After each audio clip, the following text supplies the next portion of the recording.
võrrand. Trigonomeetriline võrrand. Siinus x ruut miinus 3 korda siinus x korda koosinus x pluss 2 korda koosinus x ruut. Ja see kõik võrdub 0-ga. Vaatlen kõigepealt, kuidas õpilane on seda lahendanud. Siinus x ruudu on ta jätnud rahule, pole sellega mitte midagi teinud. Aga mis toimub siin nüüd? Siia on tekkinud miinus siinus 3 x-ist.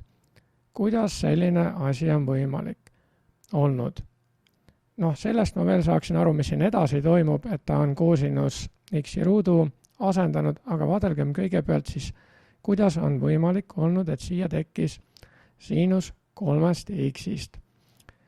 Probleem on ilmselt selles, et õpilane on jätnud meelde, et eksisteerib selline valem, nagu ma siia kõrvale nüüd kirjutan. Ma mõtlen, et millise värviga ma nüüd seda teeksin, võtaks mingisuguse sellise värvi. Inimese värvi. Niisiis, siinus 2 korda alfa on sama, mis 2 korda siinus alfa korda koosinus alfa. Siin on hästi oluline selline asi nagu see 2 ja see 2. See on kahekordse nurga siinuse valem. Selle 2 asemele ei saa panna 3 ega 10 ega miljonit. See on alati 2. See on konstant. See on kahekordse nurga siinuse valem.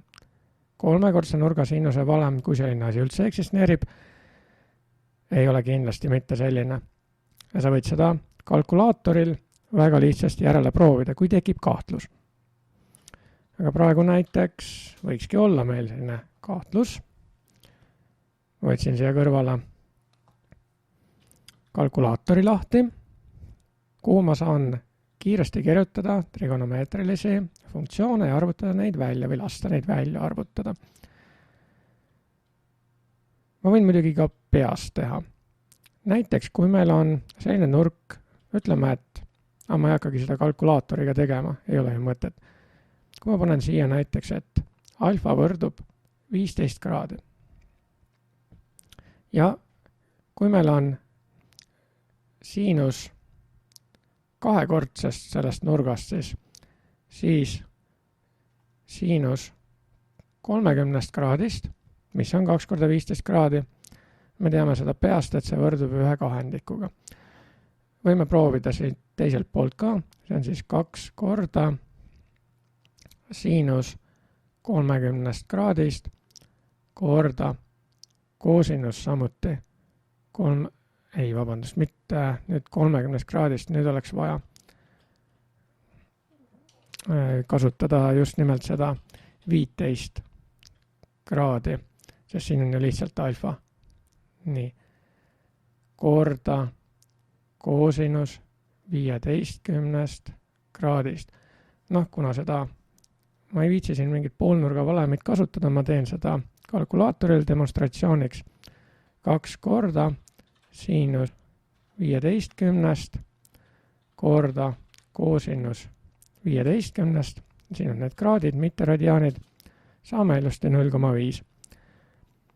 Aga kui me nüüd püüaksime seda sama asja rakendada kolmekordse nurga peale, sama alfa 15 kraadi ja ütleksime, et siinus 45 kraadist, mis on selline asi nagu ruutüür 2 jagatud 2-ga, võtame kalkulaatoriga ka, palju ta siis 10 muruna võiks olla ümardatud kujul, siinus 45 kraadist, midagi sellist.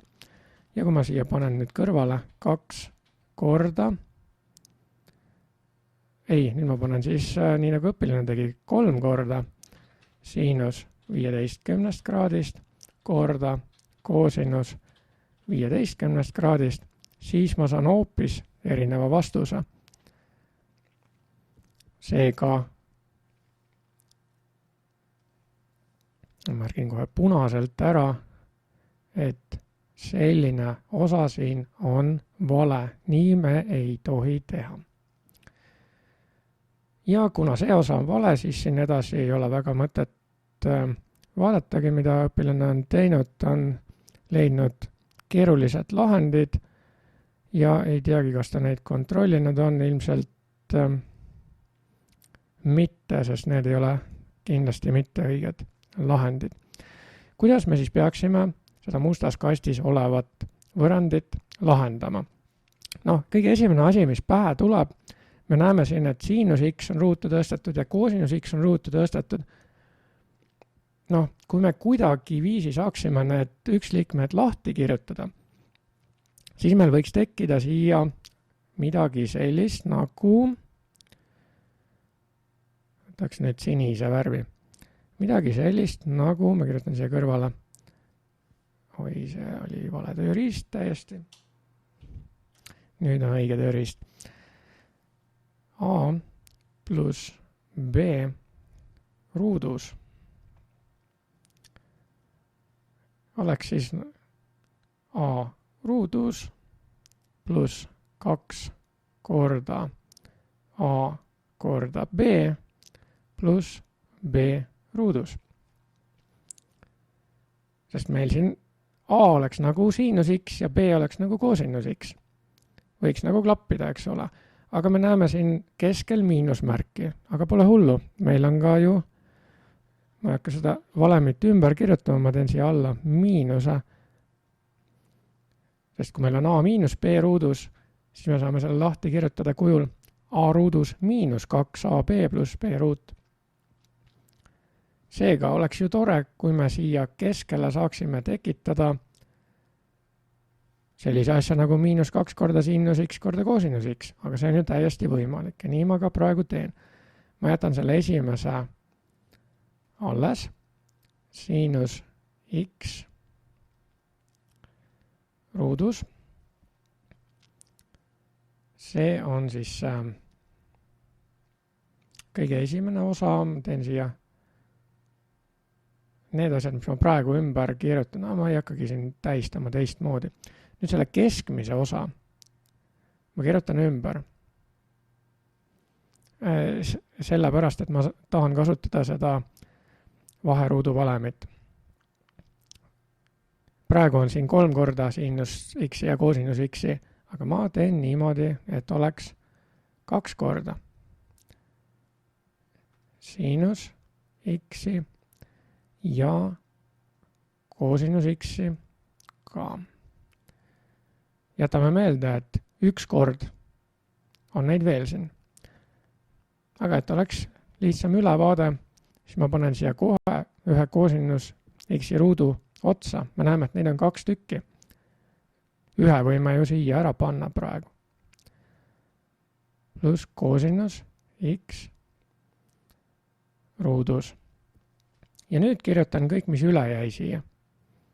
Ja üle jäi selline asi nagu 1 kord siinus x korda koosinus x ja 1 kord koosinus x ruut. Ja see kõik võrdub endiselt 0-ga.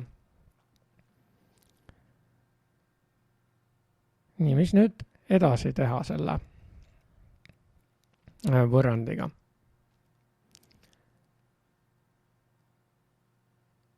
Kõigepealt kirjutaks selle esimese osa lahti ruutude vahe valemi järgi. See oleks siis niimoodi nagu siinus x miinus koosinus x sulgudes ja ruudus. Ja ma näitan ka ära, mis osa see nüüd on, mille ma selliseks ümber kirjutan. See on see osa. Ja kuna meil siin on juba selline osa nagu mingi asi ruudus, siis me võime juba aimata, et meil tahetakse lasta lahendada ruutvõrrand, mille x võiks siis olla siinus x miinus koosinus x. ja seetõttu me tahaksime, et siia tekiks veel mingisugune üks liige, mille muutuvosa oleks siinus x miinus koosinus x. Kuidas nüüd sellest teisest poolest seda saada? Võtan selleks kasutusse mingisuguse natukene erineva värvi. Ei tulnud liiga erinev värv. Liiga sarnane tuli. Aga vaatame nüüd, kuidas see värv sobib. Ikka liiga sarnane. No ma proovin nüüd seda, see on nüüd küll kindlasti erinev. Ja selline kollakas toon. Et siia tekiks, et jääks järele siinus x, siis tuleks võtta miinus koosinus x sulgude ette. Ja ma võtangi siit miinus koosinus x. Ja siis jääb siit esimesest üks liikmest alles sulgudesse siinus x ja teisest üks koosinus x. Siiski mitte pluss, sest ma ju võtsin siin miinus koosinus x-i sulgude ette. Seega tuleb siia miinus koosinus x. Sulud kinni ja kogu see asi võrdub endiselt nulliga. Ja nüüd me näeme, et meil on siinus x miinus koosinus x tõesti see osa, mida me saame kasutada ruutvõrrandi lahendamiseks. Me saame siin isegi siinus x miinus koosinus x-i nüüd võtta omakorda sulgude ette ja seda ma ka järgmisel real teen.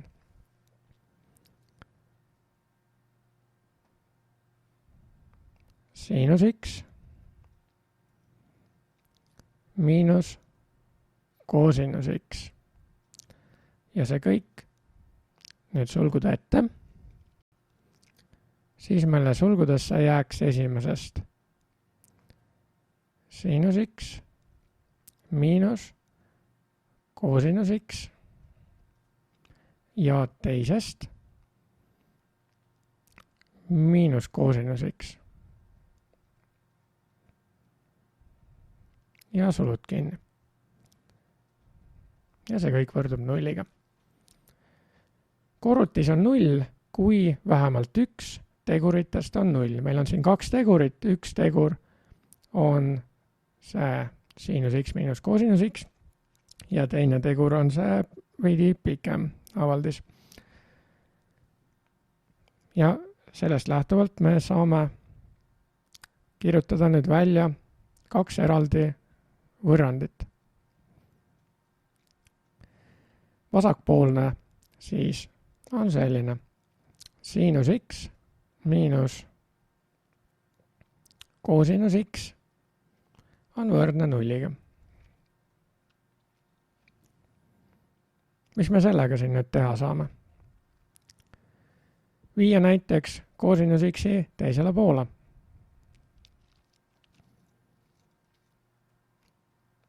Siinus x oleks siis võrdne koosinus x-iga. No me teame, et on üks selline nurk tõesti olemas, mille puhul siinuse ja koosinuse väärtused on üks ja sama. See nurk on 45 kraadi. Aga kuidas seda ikkagi märkida võrrandi puhul, kui me peame perioodi ka veel lisama, et kas me siis võtame arvesse siinust või koosinust? Ärme võtta kumbagi. Jagame mõlemad pooled läbi koosinus x-iga.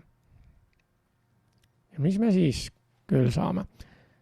Siinus x jagatud koosinus x on tangens x. Ja nüüd me saame, et parem pool võrdub 1-ga.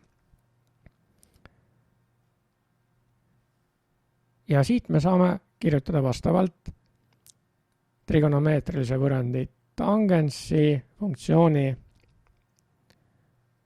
lahendi välja. Millise nurga tangents on 1, selle samuse 45 kraadise. Ja siit me näeme ka, kuidas siis siinus ja koosinus omavahel kokku lepivad. X, no ma märgin siia juurde, et tegemist on siiski x1-ga, sest meil võib neid lahendeid ju veel juurde tekkida. Seega x1 võrdub pi neljandikku, mis on 45 kraadi, pluss n korda pi ja tuleb juurde kindlasti märkida, mis see n selline üldse on, täisarv. Ja tegeleme siin kõrval ka nüüd selle parema poolega. Ma võtan kohe kokku need 2 coosinus x-i ja siit me saame sellise asja nagu sinus x ja viin teisele poole ka kohe ära, on võrdne 2 coosinus x-iga.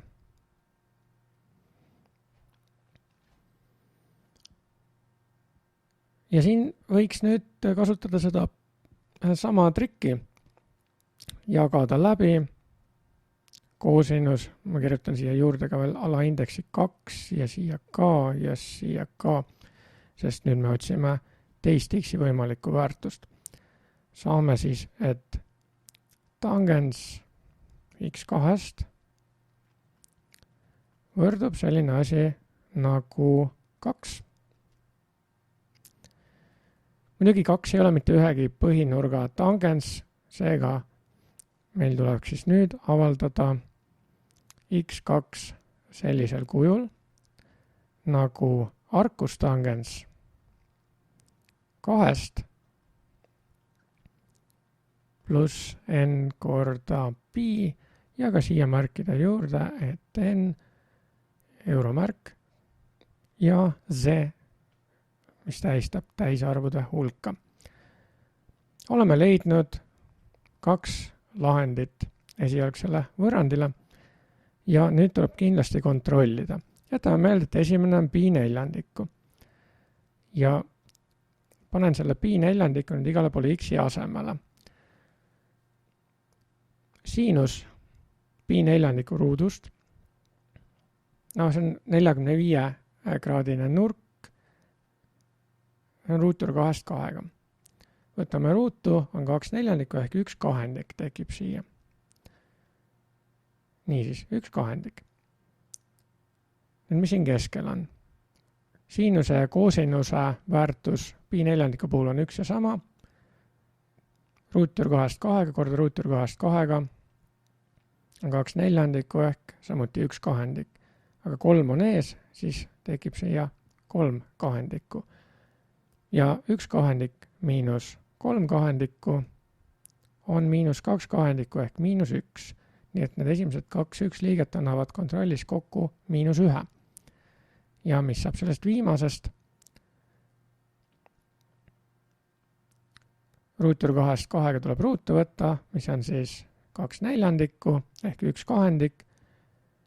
1 kahendik korda 2 on 1 ja paneme nüüd esimesest 2 1 liikmest saadud miinus 1 ja viimasest 1 liikmest pluss 1 kokku ja saamegi 0. Nii et see esimene lahend meile sobib.